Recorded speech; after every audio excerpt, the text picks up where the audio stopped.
October 1st, 1999, which would be 25 years this October, she said, you know, the more I think about what you're gonna do and the change that the real estate industry is gonna impact, and the people that will gain opportunities from this model versus the traditional, at 61 years of age, I wanna be a part of this program with you. And so, for an undisclosed amount of money, which was not big, I sold her 49% of the Southeast region. At that time, the Southeast region had 0 assets, lots of liabilities, and a negative net worth. But because Kay Evans knew people, and I'd gone through the Burn Learn School with Keller Williams, we put that together. You remember epoxy glue, the 2 tubes? Okay, I was the green one, she was the red one. Together, we made some very strong glue. And we shook hands, signed checks and papers, October 1st, 1999. And from that point forward, starting in November of '99 with the Sandy Springs office, in 6 years, we'd opened 63 market centers, and we were at 5,800 agents. Just about 80, an average of 80 per market center. Fastest growing region in the country of Keller Williams. Then we found the fastest growing region of any real estate organization on the books. It's because I brought what I knew to who she knew. And I called Gary, I said, guess what? First I said, not only did I find someone who knows the market, I did one better. He said, what's that? I said, I found someone the market knows. You know what I bought? Influence. Because after Kay joined Keller Williams with me as my partner, I'm not known by anybody here. The fact that the news traveled, that that person joined that organization, rippled through the community of realtors that all knew her. We started getting phone calls. What are you doing? What's this all about? Why'd you leave Home Bank? I mean, every question in the book. And Kay's influence and credibility, her iconness in the marketplace, brought people of quality to our table. The Brian Fayers of the world, the Sean Rawls of the world, the Harry Hammonds of the world, the Bill Haggard in Tennessee of the world. All these people that Kay knew and knew Kay. It was the credibility of the person that got them to listen to the fantastic building and developing of the model. Fast forward, Kay retired officially, she retired on paper in '09 when Cheryl Sidoti, some of you know, took over at the end of '08. And Cheryl and I worked together until I officially retired on paper in 2014. And today, both Kay and Bob and Cheryl, all retired, are still working. It's not a reflection on current leadership, though. No, it's not. Just so we're clear. I was just the last to actually let go of the rope. And you'd think that, okay, because Anna Kilinski's taking over Bob Kilinski's role, it's because of father and daughter. That's just a blessing. That's the whipped cream. The true story is my daughter came up through the ranks by herself. A lot of people at the first thought she got referrals because I was the regional owner. She never called me for advice. You know why? I never sold a house. Couldn't help. She built a business on her own, totally doing it. And my partners, Cheryl and Kay, are the ones that suggested to me that we should look at her as a candidate for taking over my role. Now, I'm not sure it's because they wanted me out, because they thought they wanted her in. But it doesn't make any difference. The transition's working the way it's supposed to be. And so I'm very proud to say, from a business owner, I have someone that will take over the business and watch it as good or not better than I will. Plus the fact it's my daughter and my only daughter. So I think that's a story a dad can't configure. That only comes from up above. And hard work, one foot in front of the other. And then what luck is where opportunity meets preparation. That's what luck is. That's what we're doing here. So I don't need to introduce, but I'm very proud to say, Anna Kilinski's my daughter. So I love the story because I had a very insider knowledge and a very different perspective of your journey because I was your daughter at the time and I wasn't in real estate at the time. And I know you mentioned one of the people that was not sitting here was Kay. I would also say that personally I feel like this is my mother's legacy. I'm not so sure you would have made the same move at this time. I don't know that for sure, but I would say I always call this mom's legacy because of the transition and the timing that it happened and where the funds came from to make this a reality because we did not have a lot. I had an Aflac policy. Yeah, we did that not started have a the lot. region. And during that time when he was growing and building the region, I was working as hard as I possibly could to avoid getting into the real estate industry. At age 16, she came to my office because every one of my children worked at my office after school. It was one of the family requirements. You will have a job. I was a provider of a job. And one day she came to my office about age 15, 16, closed the door and said, Dad, I'm thinking about which college I go to, but I'm also thinking about what I'm gonna do. And I've already decided, I know what I'm not gonna do. She said, I'm not gonna be a realtor. They're crazy. And, okay. Well, I wanted to be a psychologist and then I got my wish. Yeah, so I would go over to his office and wash signs, and this is a fun fact, maybe more for me, but if you're driving through New Orleans, Louisiana, and you're anywhere near Metairie, any of the Keller Williams offices signs that you see with the office number is actually my home phone number from growing up. That's true. Because the first market center was actually this tiny little hut that we had in the back of our property. I'm not sure that was legal in the franchise agreement, but either way, the first market center in your ownership started in our backyard, which I thought was pretty cool. In your playhouse. Yes. Yeah, I built a playhouse in the backyard for the kids. That was my first office for the Metairie Market Center. Yeah. Yeah, and we're not here to talk about my journey, but really more of the journey of Keller Williams in the region. But just if I were to fast forward through some facts on who I am and how I earned the right to examine this opportunity, if I thought it was good for me, if it was good for the region. I started in real estate. I actually got licensed, I think, in 2006 when I was working for a builder in Cabbagetown. A lot of graffiti, a lot of transition at the time. I was from New Orleans, so I liked the really fun, colorful houses that had a very dynamic neighborhood. And I remember when I got my real estate license, you encouraged me to go interview at other brokerages. Yes. There was this lady who had her own brokerage in my neighborhood. She farmed it. Her name was Lynn Splinter, and she had a very iconic picture with red glasses and a pin through her hair. And she owned the neighborhood. And I went and talked with Sotheby's, and I went and talked with Lynn Splinter, and really chose Keller Williams on my own accord. I was a very defiant, and still am probably a very defiant child. So I had to make my own way. I was not going to be Bob's daughter, which is why Anna Kay in town came to be. I didn't want to be Kilinski. Not that I wasn't proud of what you were building. I just wanted to be separate and independent of that idea that I was working under Bob's company. And so I actually started selling real estate in 2008. I quit a corporate job. I was working, I had the Sky Miles and all the things that you get when you're in a corporate job, and your health benefits and whatnot. And my brothers at the time were both mortgage lenders. I was living with an appraiser. You were dating Linda, who was a mortgage broker, MAPS coach and a mortgage broker. And I always kind of felt like it was my duty to keep family dinners interesting and unique. And so I was just not going to get into real estate. That was the plan.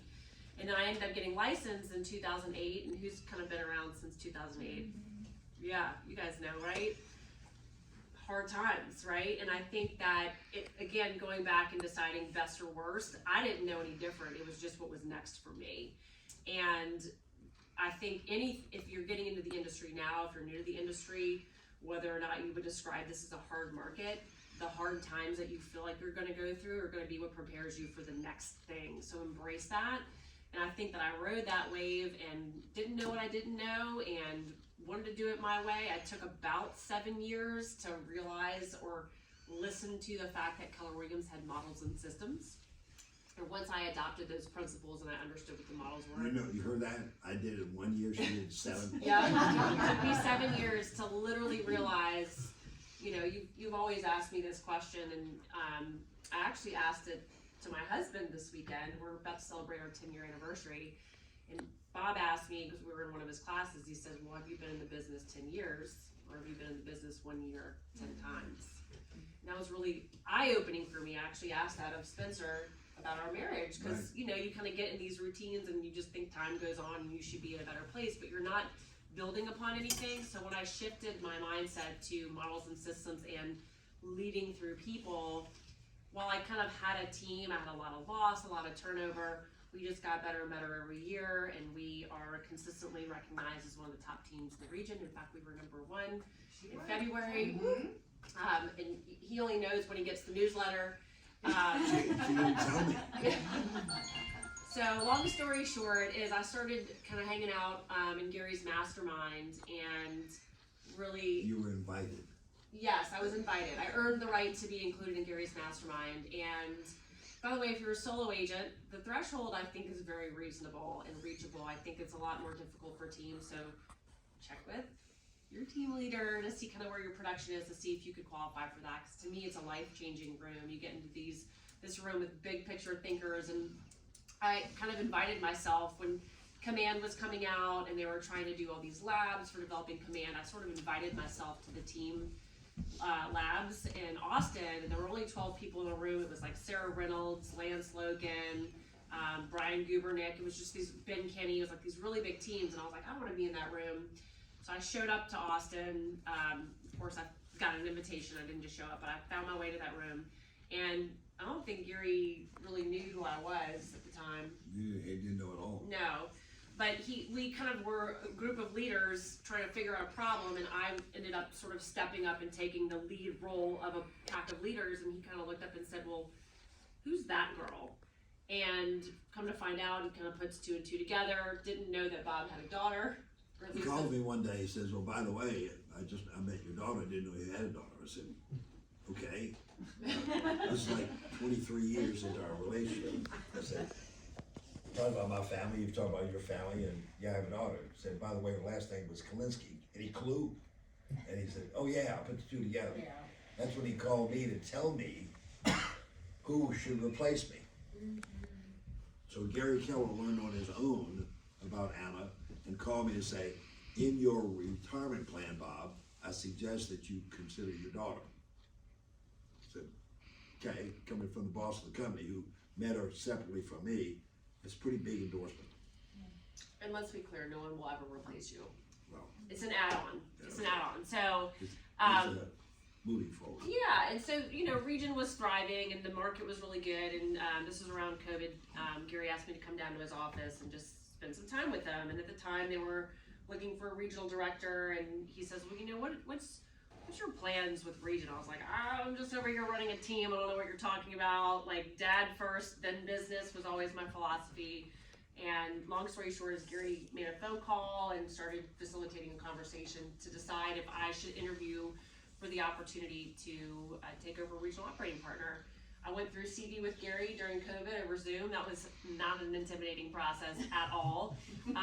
Turns out he's actually incredibly personable. If you've not spent any time one-on-one, he is very relaxed and natural, and just has a really big vision, but is also really relatable because he spends time in a room with his best agents, and he understands what it's like to drink the water. So long story short, I interviewed with Cheryl and Kay and got the blessing. I recused myself. Got the blessing to take on the opportunity officially last August. Mike Ray, who was our regional director, took another position in Austin, and I felt it necessary to build my team around me versus taking over a team that they maybe have built, because now it's my job to step in and lead. One of the things I would say I'm most excited about and most attracted to is being able to stand in a room with each of you all and be able to say that I've come before you, and I still have a team, so I'm able to say, here are the challenges that we're facing in our industry from an agent perspective. We have great leadership that has cast a huge vision for our region for development and growth and productivity, but at the end of the day, I bring what I would say is a real relevant approach to how I want to see our agents level up their businesses, because I'm actively working on doing that for people in my world as well.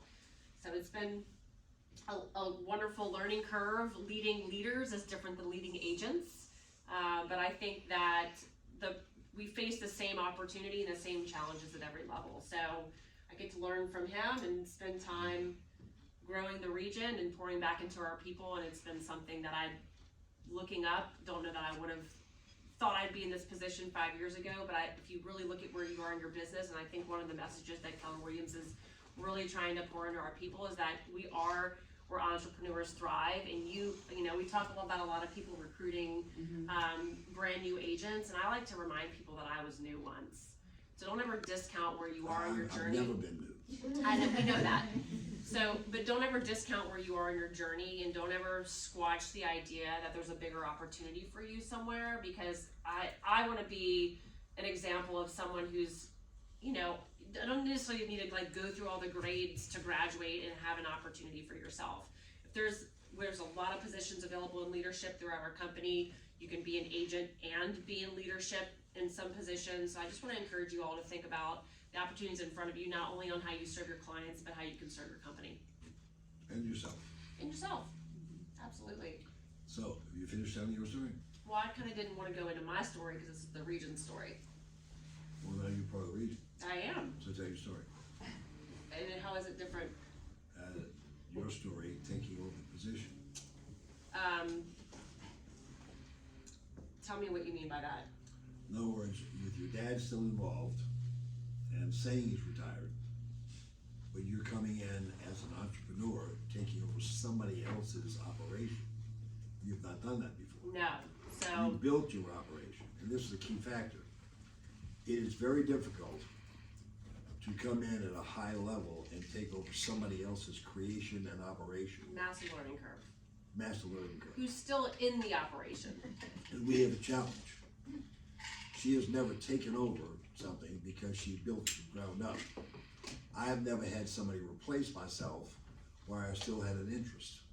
Well, I have a board of directors, right? When I was running the Annika Anton team, I like to describe the team as like a sports car and the region as like a cruise ship.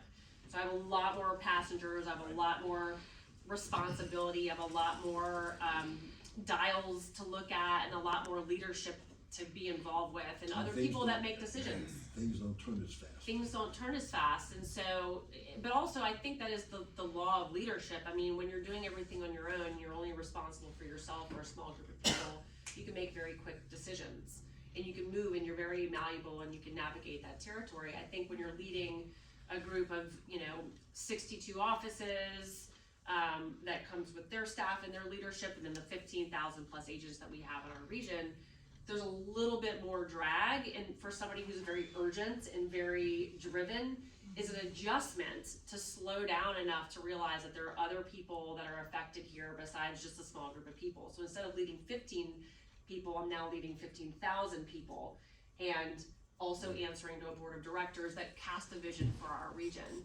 I think it's a wonderful challenge and opportunity, and I love that we get windshield time. Yep. And you're We young. just drove to Auburn yesterday, Yeah. there and back. Yeah, like to me, it's a gift. It's not only a gift to be able to do this with my dad, but it's also a gift to be able to,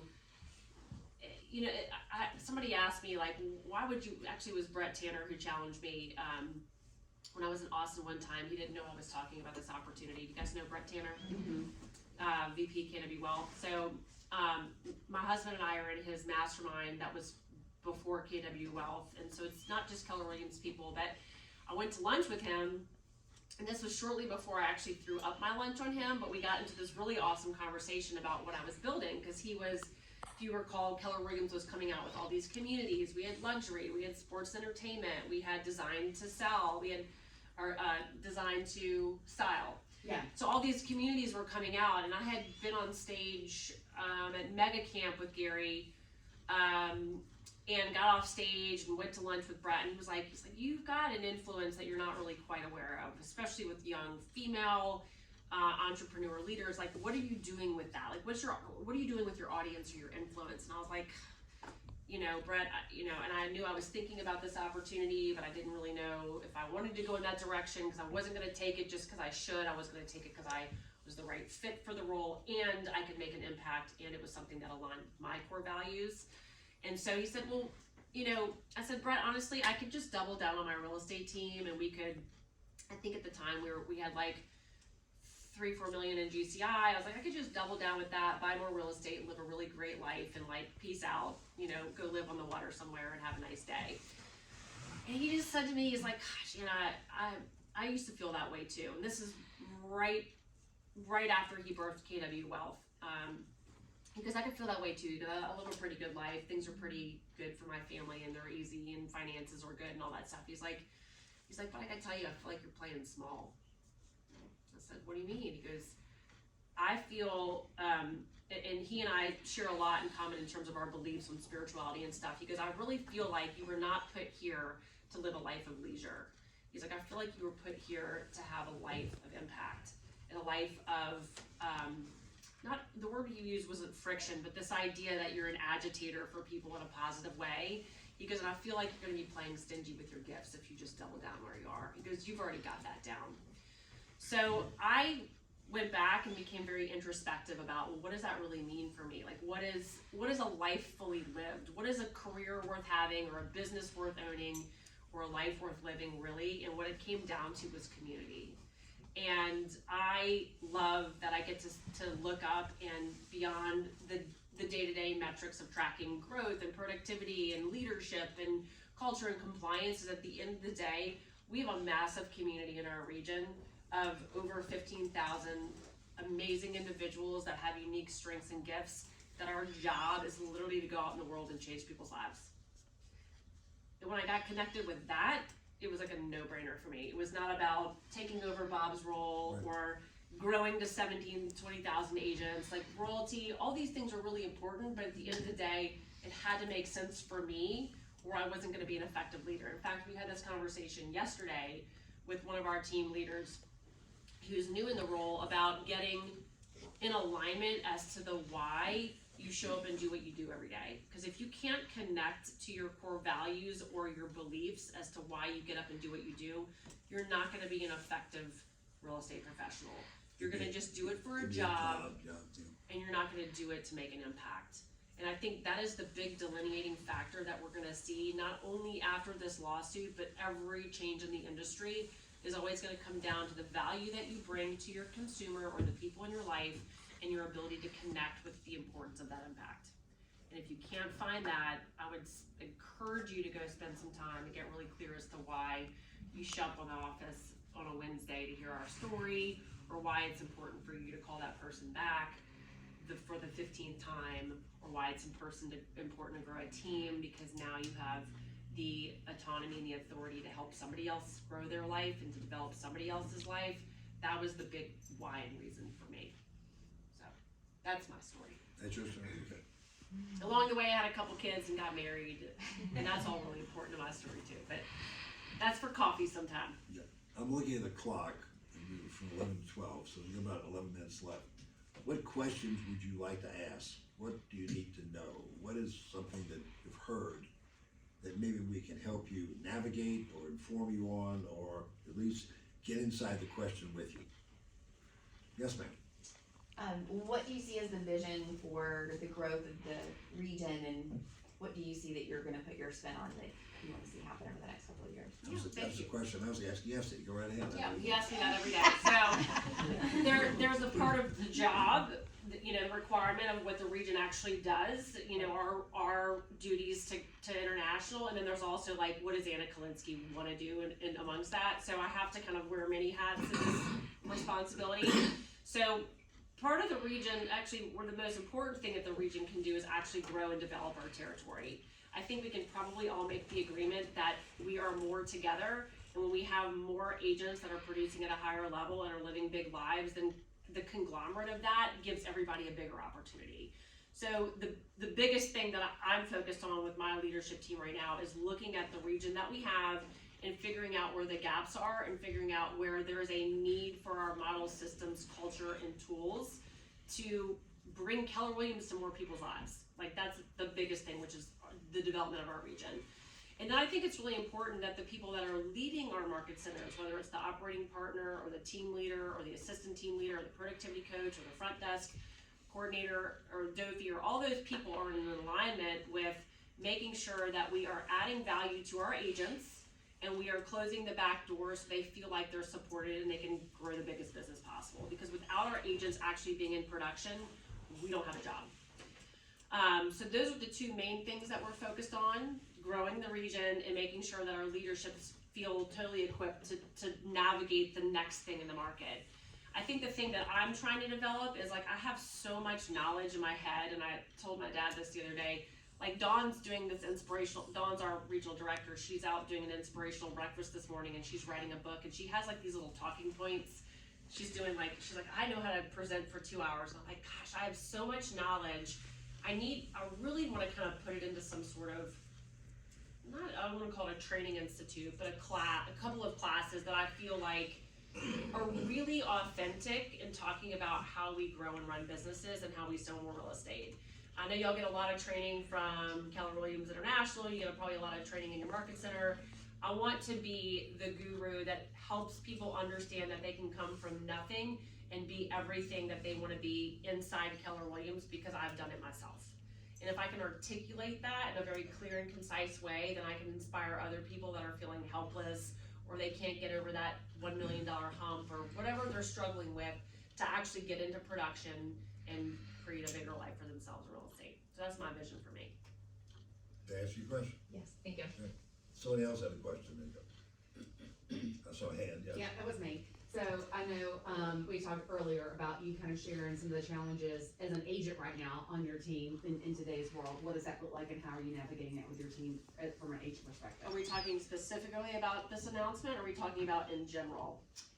Yes and yes. It could be about the announcement and or just challenges with leads. Is it challenges like So you're how? talking buyer broker challenge, which Yes. is the lawsuit. Yeah. basically. Yes. Okay.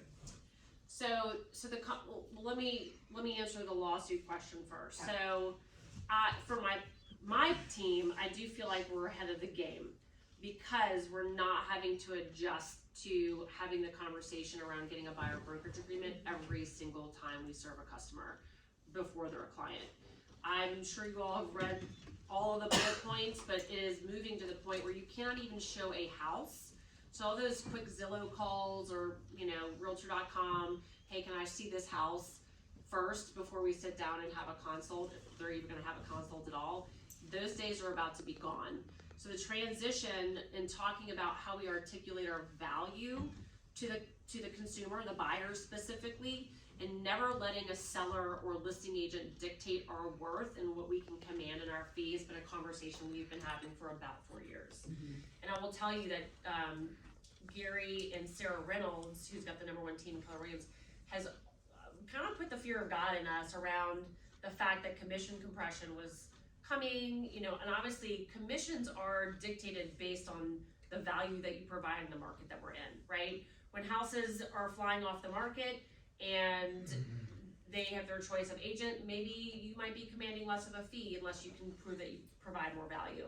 So the conversation that we've had and we're continuing to have is, how do you articulate, not just provide, but articulate your unique value proposition on why somebody should hire you over the next person, and why it costs what it does. Here are the values that I provide, and here's the menu of options that you have as your real estate, as a consumer, to choose what level of service you get. And if you don't have a commission menu, now's a really, really good time to start thinking about the level of service that you provide and how you can articulate what that's worth.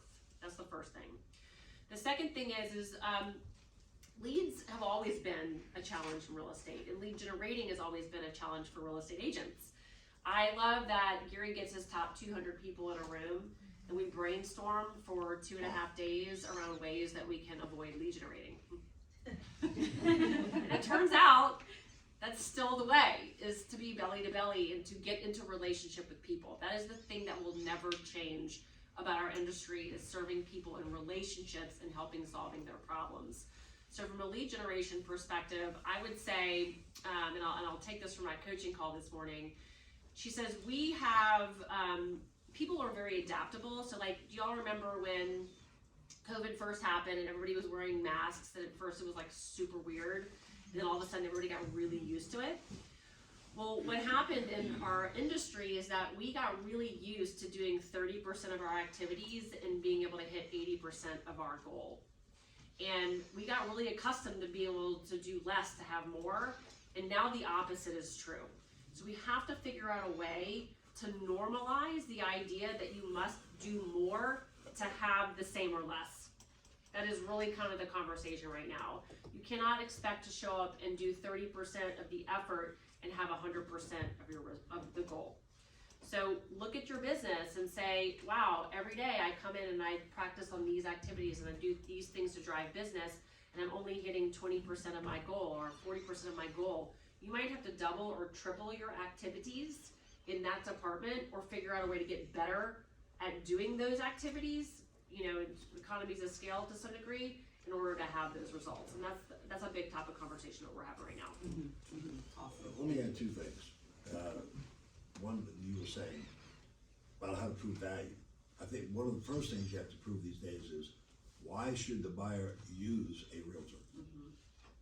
Then it's why they should use you. And then it's how much you worth. So if you don't get the first one first, skip over that.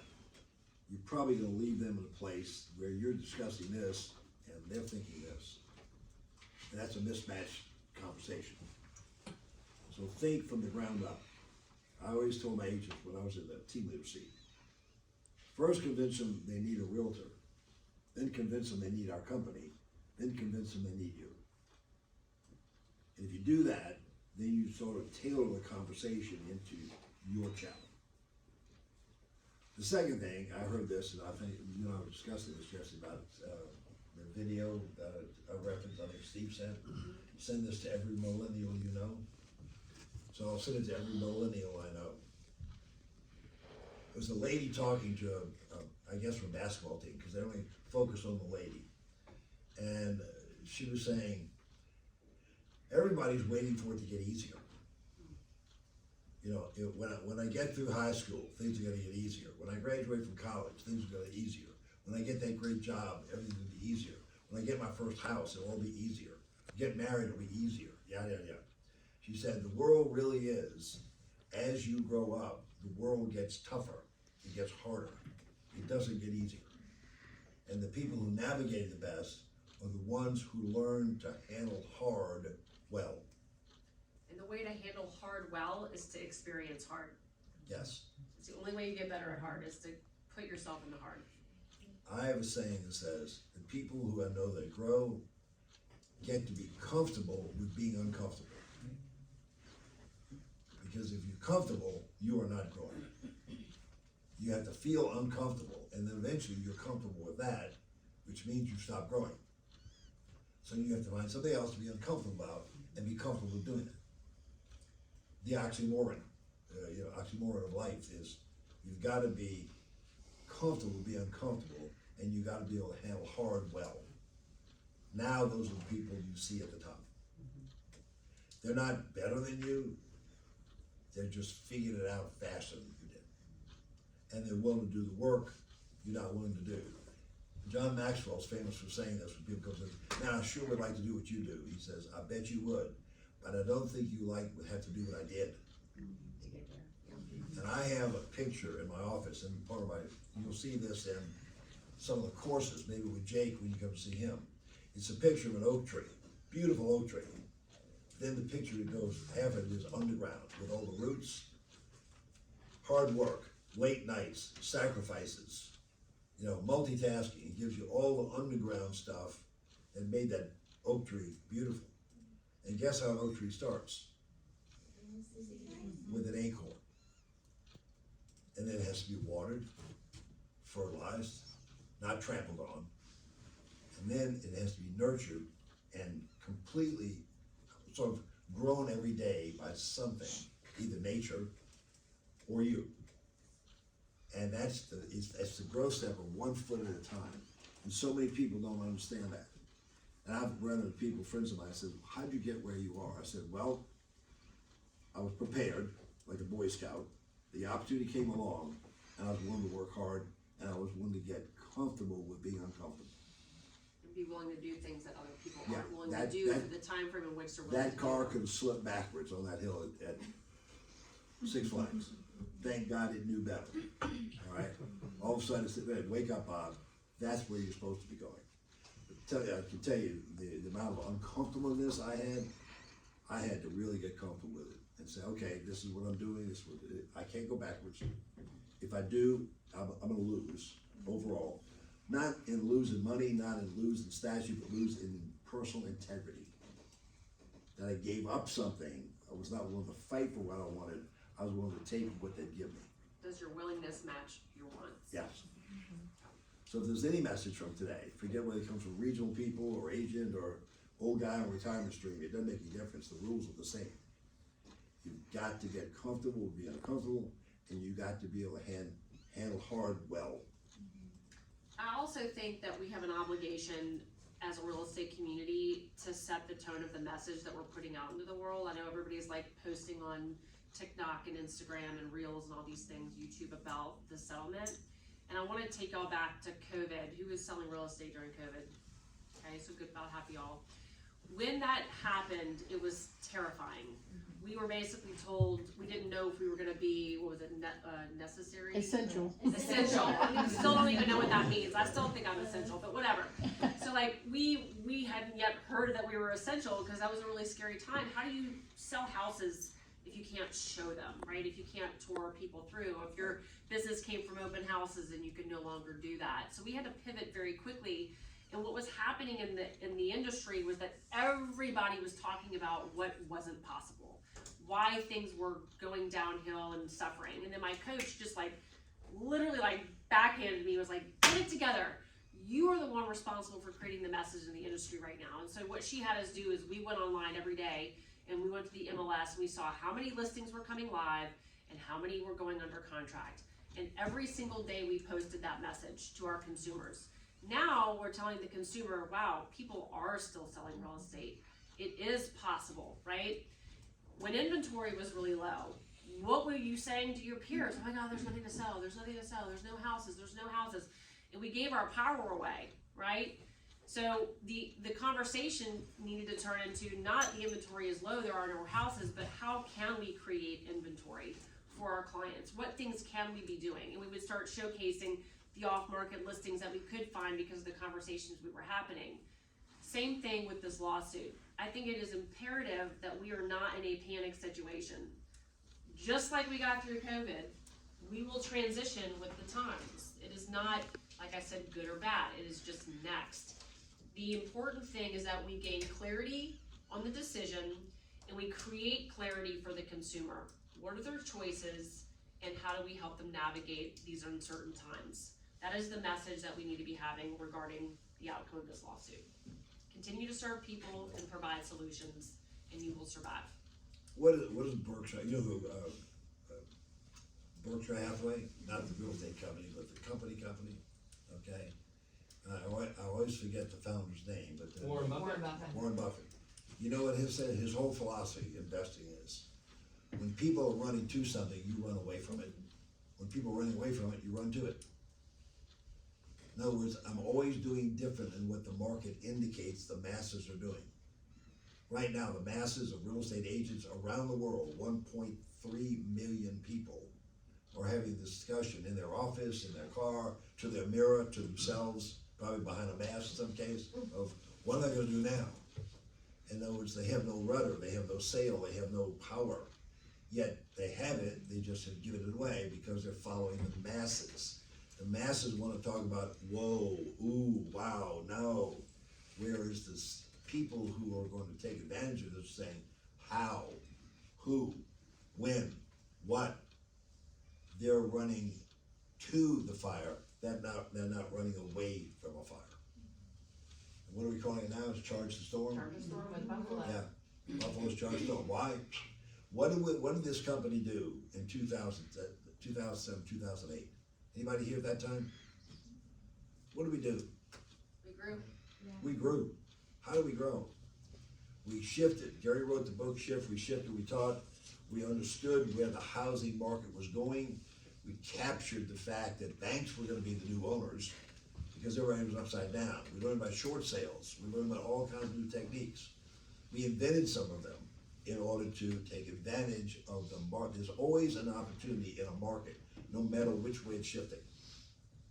It depends on whether you recognize that opportunity.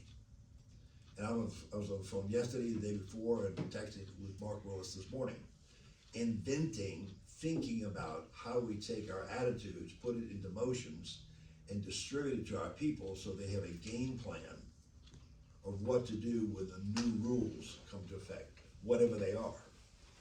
In other words, we're being very proactive. I would ask, who are the, I'm going to ask you to raise your own hands, but I know in this office, without knowing all of you, there are probably 3 to 7 very influential people, not because they sell real estate, it's because of who they are, their stature. And people look up to them, gravitate to them. Gee, when Sally's here, it seems better, or when Harry's not here, we miss him. Those people. If you all, whoever you are, can really understand this is an opportunity moment. It's a real opportunity moment in the real estate business. Every time rules change, the masses get confused and the few rise.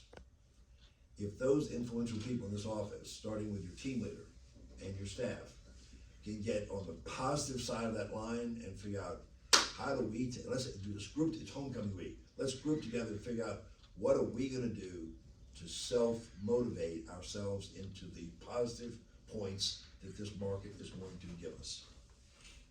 Do we hold classes every day on this? What did your coach tell you? Every day post this, post this, post this. In other words, Create awareness. creating awareness. You got into a routine of taking charge, as opposed to a routine of, I'll call it what it is, bitching about it because we don't know what to do. Well, I don't know if the Facebook group for the in-town realtors reaches this far, but I remember seeing like commission shaming online for like what people were offering, and I think at the end of the day, we have to remind ourselves that commissions have always been negotiable. Right. There's always been a choice to use a real estate professional.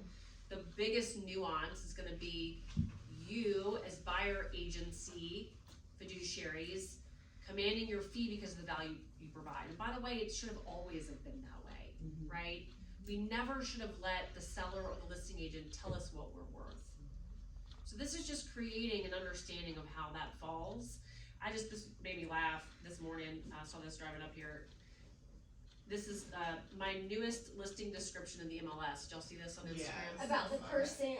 Hilarious. The 3, yeah. This, So good. all caps, 3-bedroom home will be perfect for you as it has recently been updated. 3%. 3%. In the listing description.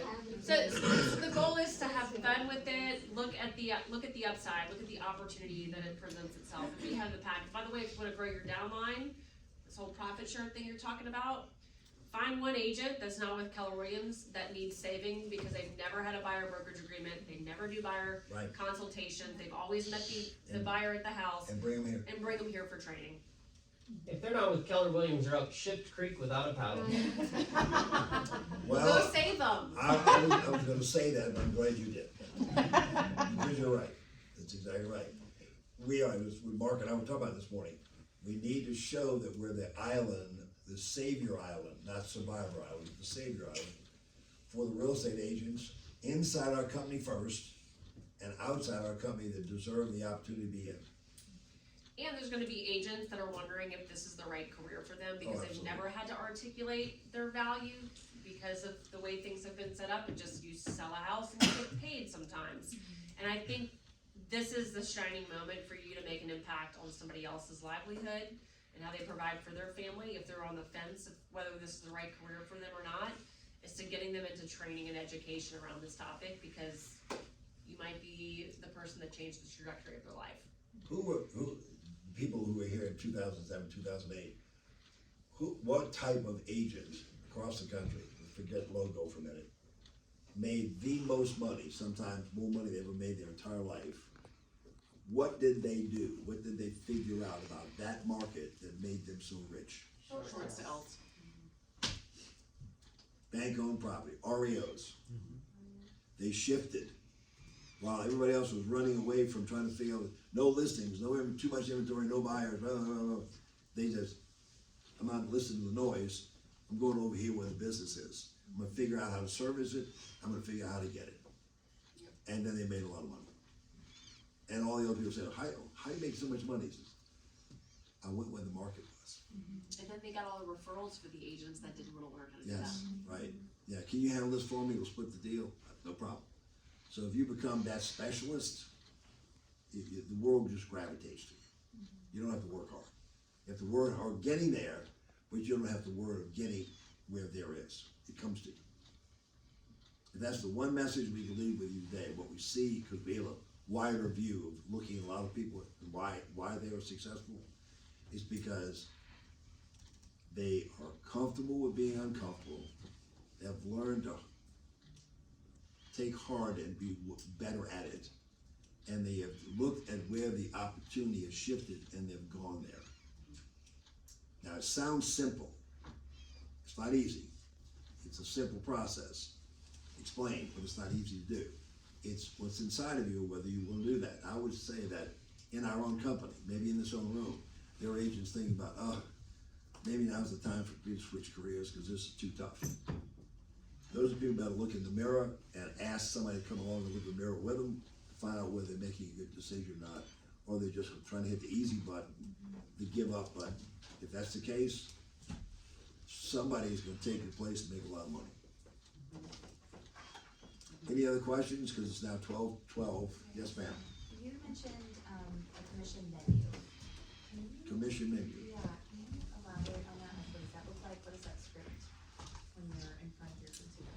Yeah, so the commission menu can be on both sides, right? So let's talk about listings that feels easier first, right? So there's as simple as just being a transaction broker, right? Like, hey, they already brought the buyer, their neighbor's buying it, you offer a solution to be able to provide a transaction service. For a fee. For a fee, a flat fee. There is, like where we do like our typical marketing package where we're gonna get photos and a nice in-ground sign and we're going to get it on the MLS and market it to all of our agents and database and all these sites and all that. Then there could be an upgraded marketing For a package. different fee. For a different fee. Right, yes. All of these are different fees. Yeah. All of these are different fees, and I'm going up. Yep. So then you might have an increased marketing package. Well, maybe you decide to add on video. Maybe you decide to do some sort of grand opening party if it's like a premier property in the neighborhood. That would be Or so for many open houses. or so many open houses. You're providing additional value for them at a different fee. Then there is sending, like we send somebody from our team to do what's called a walk and talk. Basically a curb to curb walkthrough of the condition of the property and write down for them all of the things that needs to happen to get their house listing ready, right? That's an additional fee because now I'm sending my resources in to basically stage the property verbally with them, right? And then there's an additional fee for vendor management, right? Like if I'm going to, so let's just say that my standard fee would be like, we're gonna take photos, we're gonna put a sign in the yard, we're gonna hold an open house, we're gonna hold a caravan, and we're gonna market it to all of our agents and on all of our sites. That's X fee. But if I'm now gonna go send one of my resources to help stage the property, move pillows around, create a list for like, hey, we need to replace this fixture, here are some good ideas for how you replace that, that's an additional fee. And then I would say the top tier is actually managing that process. We're helping them do what I would call like a light renovation or a light upkeep. And we're charging a lot more for that because there are some very busy professionals that do not want to have to deal with Tommy the painter and the pool guy and like buying the light fixtures and then getting the light fixtures installed. And by the way, we were doing all of that for a fixed price until I realized how valuable our time was on our team and the resources that were being taken advantage of. And so now people have a choice. So we typically will offer all of those. Rarely are doing transaction brokerage unless they're coming to find the buyer already. People like the basic package, but people always want more. And the price gap between them makes people actually pick more. So when you go buy popcorn at the movie theater, the small is too small, the large is way too large, but the medium is only 50 cents less than the large. Right. People typically buy the large, Okay. right? So depending on what they need for their lifestyle. For the buyer side, a commission menu could include not having to show property, like they've already identified it, Okay. or full service, or love it or leave it program, right? Hey, we're gonna charge more, but you gotta sign a listing agreement that basically states that the listing side would be free if you decided to resell the property up to a year if for some reason this didn't work out for you. And that was really popular during COVID and during times where people were waiving all their rights. Right. We were getting people out of fear of being locked into a house that they didn't love because they couldn't turn around and resell it. So, and again, those are just some ideas that we implement. There's a million ways to skin the cat depending on what level of service you offer. You might decide that you offer free staging for an additional percent. You might decide that you have a concierge program at a percent ROI on your money plus an additional flat fee. So there's a lot of different ways that you can provide value. You can also tell people you can bring them a cash offer and it's for X. And then you go to your cash offer syndication website. I don't know if y'all use iFinder up here. Y'all use iFinder? So iFinder is just a program. You can get trained on it. You can basically submit the property and you have investors bid on the property. It's not necessarily just for fixer-uppers, but you could offer an iFinder fee, depending on what your services are. Now, they're not gonna be using you, but you're the one that's bringing the solution. So the goal is to get into people's living rooms with all the solutions, not just the one that works best for you, right? I like that. Does that help Yeah. answer that? And I wanna tell you, had I sold a house, I could've answered it just like that. When you, as you were going through the transaction service, the marketing package, and then each tier, is that a typical like percent increase that you did, or is that just like a flat fee that you guys came up with?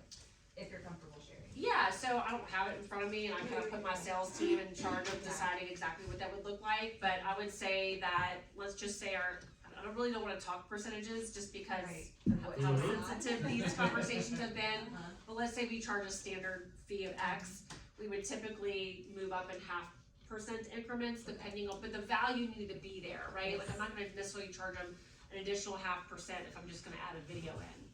But if I was gonna go pay for staging, renovate your house, and go find all the tchotchkes that are gonna make your photos look good, I'm charging a premium. Yeah. That makes sense. Yes, sir. I understand the concept if you're representing the seller, having a service list and associated percentages. But on the buyer side, how can you negotiate if you're a listing agent, what the buyer's agent's gonna get? How do I negotiate as a listing agent with the buyer's agent? How does that happen as a listing agent translate to what the buyer's agent? Yeah, so- What's the menu for the buyer agent? Yeah. Well, who decides it? Well, are you representing the buyer? No, I'm representing the seller. Well, then you're gonna sit down with your seller and say, hey, Mr. and Mrs. Seller, the market is paying X for cooperative brokerage for them to bring you a buyer. What would you like to offer? I charge X for my fees. Now, what would you like to offer to a cooperative broker? So let's say now you're offering X, Right. okay? Buyer agent comes along. Well, they've got to decide if they can live with what you're offering, and if they're not, they better have a buyer brokerage agreement that states that they're worth Y, and their job is to collect the difference of what the seller's offering and what the buyer is willing to pay. Does that make sense? And if the seller's offering 0, you gotta get really good at the conversation over Are here. you looking for a menu list for the buyer like she had for the seller? No, to me, it seems like it's almost two different transactions or agreements. If, my wife and I mostly represent sellers, Lucky you. but we do get lucky and have a few buyers as well. But if we're not controlling that on the buy side, that other agent is. Am I making this too complicated? No, well, so when you sit down with them for a buyer brokerage agreement, Right. you have a form that basically says that I charge X for my services. And that's always typically been, for a lot of people, just a number, Right. right? I'm suggesting that while you might have a menu of commission on the listing side, you should also have that for the buy side. You could serve people in a transaction brokerage. I'm just writing the offer, I'm not negotiating on your behalf. I'm not advising you. You could do the whole thing where you set up the MLS and you go look for properties, you negotiate the contract, you get them to closing. That's why. You could say, I don't actually need to show you any houses because you found it and I'm willing to work with you at a discount because I'm only gonna provide this level of service versus like showing you houses for 6 months. That's a different commission. Or insurance, which would be like a love it or leave it program, would be an additional risk to take on, and people typically pay more for a risk policy, like an insurance policy. Right. But if you're the listing agent, you're just working with your seller on what you think the cooperative compensation should be for the market that you're in and what they're willing to pay.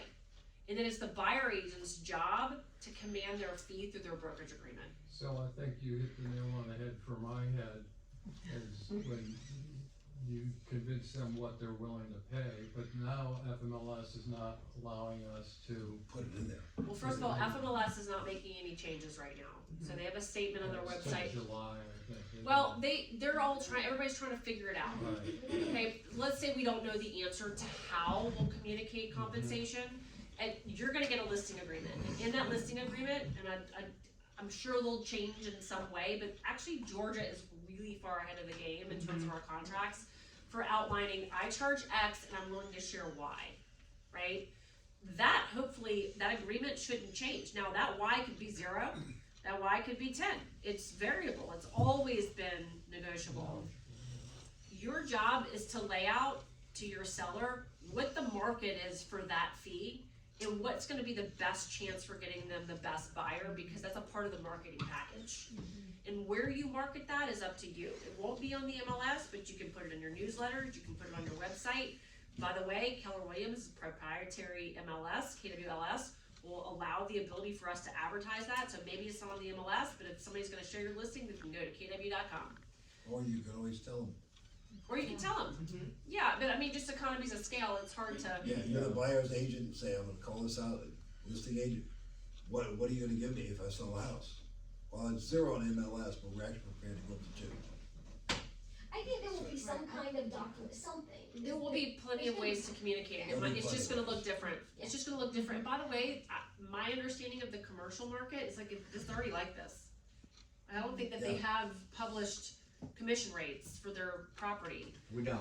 Yeah, so I mean, I feel like this is not new territory, it's been done before. What happens when you go show a property, when you're representing the buyer? What do you ask? So I asked what the commission split is, and I asked that in an email, because there's no way that we would know what it is, and I've had them change it on me verbally, so now I've learned to. Put it document. And look, I understand both sides of the argument. In one breath, I would say that we actually need more transparency than less. And I feel like we went to less transparency, but I also understand that the argument made was that there was a group of people that would sort listings by what they were getting paid, and it incentivized you to sell X house over Y house because of the paycheck, which is not actually serving the consumer. So they were sort of eliminating the way to sort of like filter that information, so it's not presented in a way that's not fiduciary to the client. Does that make sense? Did I answer your question? yeah, thanks. Ish. Let I me, think so. let me put it from an older guy's perspective. And she knows this, cause I'm not Mr. Technology. I stopped getting the newspaper. Because somebody showed me how to use my phone and read the news. I miss my newspaper. But it doesn't come anymore. So now I have to go over here and learn how that is. Same information, different source. It's gonna feel like more work on the front end to figure that out, but I think, what you offer to a co-oping agent has always been up for discussion. I think that there has been, fortunately or unfortunately, this idea that there was a standard, but there's not a standard. If you go to different markets, if there was really a standard, our average commission wouldn't be 2.8 nationwide. Right, do you understand what I'm saying? Like, because then the standard would have been 3. Like, do you understand what I'm saying? So like, it's always been negotiable. I think that we owe it to our agent community and to our sellers to decide what does the market bear for the work required for the market that we're in. And that's the conversation that you have with your seller. And there are gonna be agents that will take listings, and they will be the person that said, I don't think that you need to pay a buyer's agent, you can just pay me. And that's gonna be really unfortunate, but the major conversation piece is you getting really good at articulating your value to your consumer buyer, that it doesn't matter what they're willing to offer, because you charge X. And there's a way to roll that into the deal working with the lender and the title company. We get everybody else's fees paid for in our transaction except for ours. Why is that different? We get the closing fees, we get the lender fees, we get the inspection paid for at closing sometimes we get our painter paid at closing, sometimes we get our termite inspection paid at closing. but we're not willing to have the conversation about how we get paid through closing. It is a service, it is a closing cost to the transaction. Think about it differently, and it will work for your business. You just said something really awesome. Have you guys rolled the buyer fee into a loan before? So, How does that, what does that conversation look like? so there is, we need, that's the other, and this is a Sarah Reynolds class, Uh-huh. and I just wanna be cognizant of the time. There's a whole 4-hour class on this that Sarah Reynolds teaches, so I wanna be really aware of how I talk about this. Closing costs are something that is on top of the loan, right? Yeah. So in a market where appraisals are not an issue, have we like negotiated closing costs for our buyer? Like if it's $100,000 house, but they don't have any money, Right. we offer $103,000 so they can have $3,000 closing costs. This is literally no different. It's literally no different. Now there are gonna be max for what the lender can offer, and in many cases it's 6%. You have a lot of room to work with. Yeah. So unless we're talking about FHA or VA, it's pretty straightforward. The nuances, I think, require a lot more conversation around how you have the lender and the attorney get in alignment. You can't surprise them, because especially in these commission Yeah.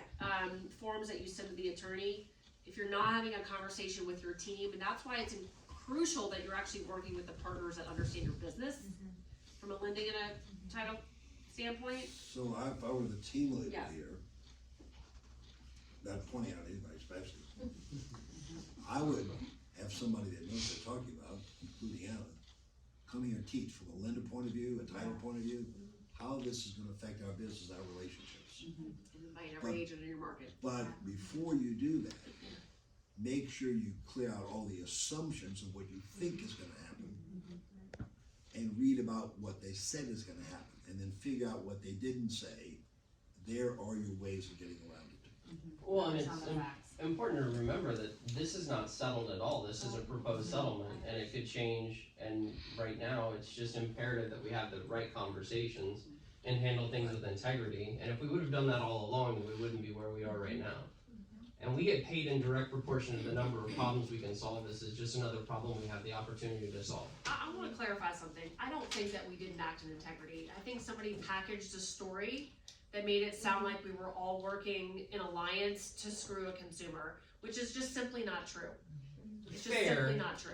But Especially we've when already, it's non-negotiable, we have a non-negotiable commission, I kept hearing Well, that, I'm like, that's not we true. already talked about how if you're with another company, you didn't have a buyer brokerage agreement, you didn't have these discussions. Does that make sense? So maybe not operating without integrity, but definitely without transparency. Without, and sometimes unknowingly. True. Yeah, sometimes unknowingly, for Go, sure. go with the flow. I want to just make sure you all are aware of a class that Keller Williams is actively teaching. Have you guys heard of Value Squared? Have you guys talked about this? Yep, we're doing the class next month. Everybody in your market center needs to be on this class. This will demystify the conversation around how you articulate your value. And I really just wanna go back to the whole concept that we, as real estate agents that are also therapists and bleeding heart activists and servant leaders and all the things, we are the first people that feel like we need to fall on the sword in order to make a deal work. Do not devalue your services. Do not do it. Like I said, you are willing to stick your neck out and get everybody in the transaction that benefits from your buyer clients to actually have their own income. You're willing to sacrifice yours to make the deal work for them. Figure out a way to make it an and not an or. One of my best listing agents in New Orleans, when I was sitting in the team leader seat, her story was, she'd go talk to the listing, and she'd say, do you have any questions? And the question would go, well, will you work for less? No. What's your next question? Cut it right off the pass. Now, she may have to change things a little bit, but I'm saying is, she had value already built into her services, in her head. It was, I don't take me out of the equation unless I take all of me out of the equation. But if you want me, this is what we're doing. How many of you negotiated with your doctor for heart surgery? Or you just get a bill? So my point is, you have to set the game you want to set the game in. Learn the rules. As Gary says, you can buy Monopoly and it'll tell you the pieces, the board, and the rules. What's not in the box is how to win. You gotta figure that out. It's called strategy. So now that you're getting the rules clearer, you start building a strategy. Look, I really don't think what we're talking about is all that different than it has always been. I remember early in my career, I remember this fun script, you're like, well, what's your commission, you know, on the phones, and I'm like, what's your commission? You're like, well, honestly, it ranges from 1 to 10%. Let's spend some time and talk about what we offer for what we charge, or what we bring to the table. And it was 1% if I was doing a transaction broker, and it was 10% if I was selling land, and everything in between. So identify what your value is and come up with no less than 3 and probably no more than 5, because people get overwhelmed with decision fatigue, of ways that you can outline what you do, because when people see what you charge and that they have an option, you will be challenged less versus just giving them the doc in the box answer. Think outside the box, is that it? Yep. Any other last question, because your time's valuable, and Thank you, Mom. we're glad we're here.